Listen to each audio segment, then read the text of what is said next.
Epifanio Labrador, komentaristang walang inuurungan, walang kinikilingan, nagtatanggol sa sinumang inaapi ng mga politikong korap na umaabuso sa kanilang kapangyarihan. Epifanio Labrador, tagapagtanggol ng bayan!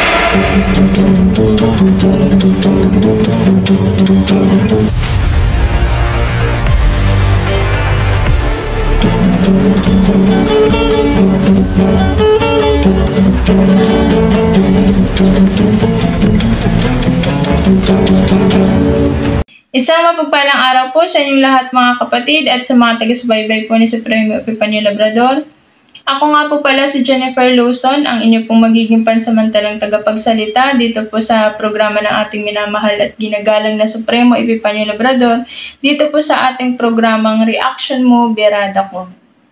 Okay, sa mga nagtatanong po kung bakit ako po ang inyong makakasama ngayon, sa hindi po kasi inaasahang pangyayari, pumanaw na po ang anak ni Supremo Epifanio Labrador.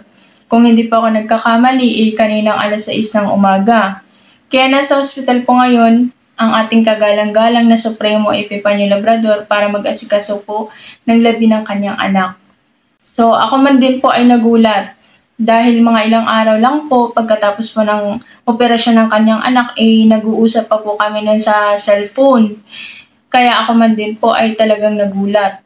Sa totoo lang po mga kapatid, matindi po ang pressure, matindi po ang stress o problema na kinakaharap po ng ating mahal na Supremo itong mga nakaraang araw.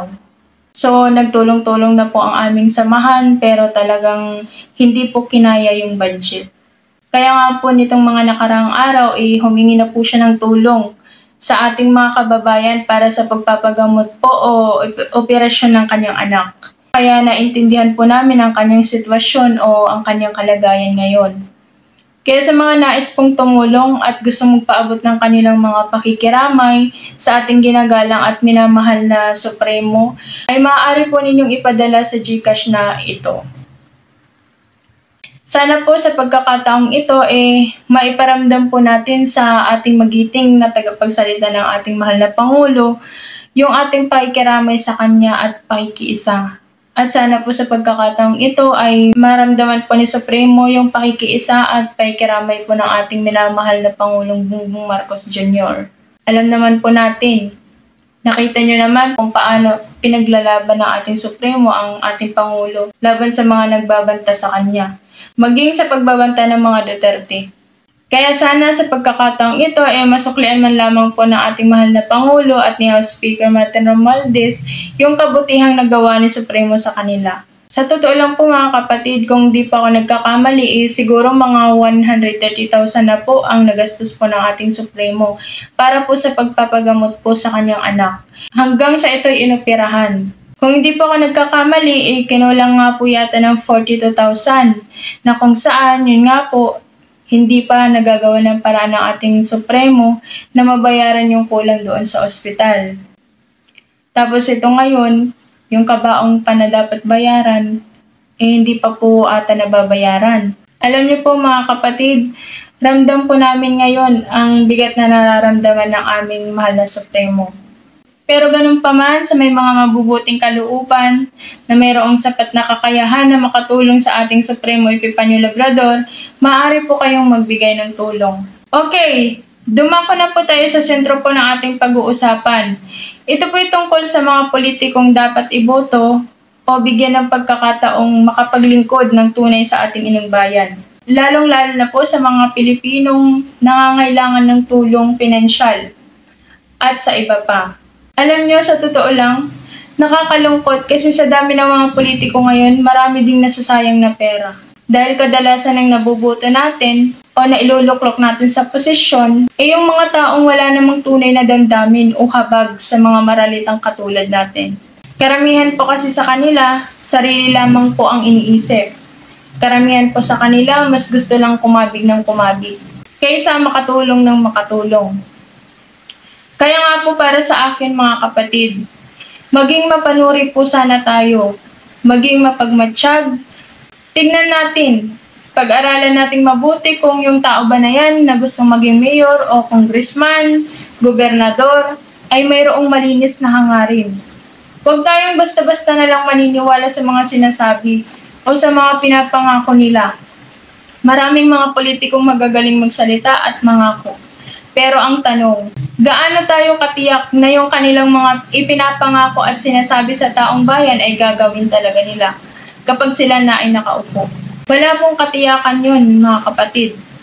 So para po matiyak natin na totoong tao yung iboboto natin, dapat doon tayo sa mga politikong subok na maaasahan.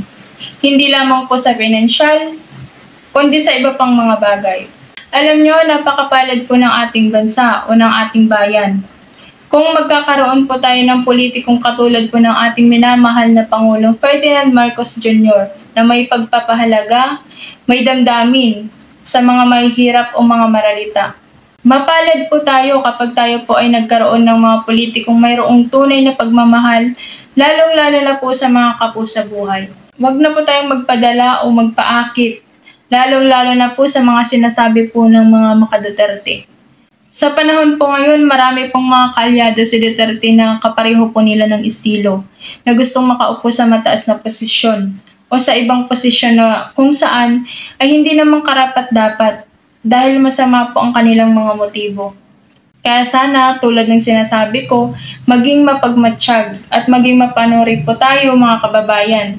Nang sa ganon ay hindi po mawala ng kabuluhan yung ating mga boto. Pero ang nakakalungkot lang po nito, kasi dahil alam na nga po ng mga politiko na mahuhusay ng mamili, talagang binubusisi ng mga Pilipino yung mga taong dapat nilang iboto. Kaya nagiging labanan po ngayon mga kapatid, pera-pera na lang. Sa amin nga lang po mga kapatid, kapag yung mayor namin dito ay may kalaban, kapag yung kalaban niya ay namigay ng 3,000, ang ginagawa po ng kamila ay mas tinataasan. Ginagawang 5,000 yung binibigay. Para nang sa ganun, syempre manalo siya.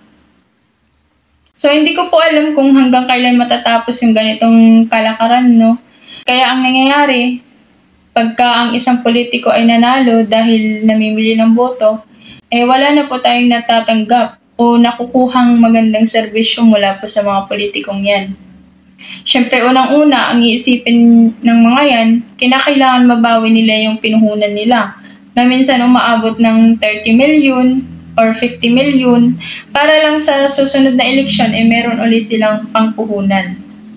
So, ang nangyayari po dito, mga kapatid, ang mga politiko po ngayon ay ginagawa na lamang pong negosyo yung pagpasok nila sa larangan ng politika. Kaya maging wais po tayo. Huwag po tayong magpadala sa mga politikong namimili ng napakalaking halaga para lang makuha lamang yung ating boto. Tingnan po natin yung isang politikong merong tunay na hangarin. Kapag ang isang politiko po, tulad po ng sinasabi ng ating mahal na Supremo Epifanio Labrador ay hindi namili ng boto, yan po yung tunay na merong magandang hangarin na maglingkod sa ating inang bayan. Hindi ko po sinasabi dito na maling gumastos kapag ka-eleksyon yung mga politiko. Ang mali po dyan, kapag ka namimili na po sila ng boto sa mga tao, yun po yung ibig kong sabihin dito. Na sana naman po wag maging laganap sa buong bansa yung ganitong sistema. Kasi sa nakikita ko, parang 99% ng mga lugar sa ating bansa yan na talaga yung nagiging kalakaran nila Kalakihan ng pera para lang manalo sa halalan. Pasensya na po kayo Ako po ay hindi po kasing galing ng ating mahal na Supremo magsalita. Sa totoo lang po, ako po ay naging SK chairman dito sa amin. Ang kaya ko lang pong kausapin ay yung mga kabarangay ko. Pero yung ganitong settings, medyo nangangatog na po tayo, Dahil nga po, first time ko pong mag-vlog ng ganitong topic. Kaya pagpasensyahan nyo na po ako. Pero alang-alang po sa ating pagrespeto o pagsunod sa ating ginagaling ng mahal na Supremo, ako po ay nandito at naglilingkod sa inyo. So bago po tayo magtapos dito sa ating programa, muli po tulad po ng sinasabi ng ating mahal na Supremo, mabuhay ang ating inang bayan, mabuhay ang nagmamahal sa ating inang bayan. Maraming salamat po sa inyong lahat.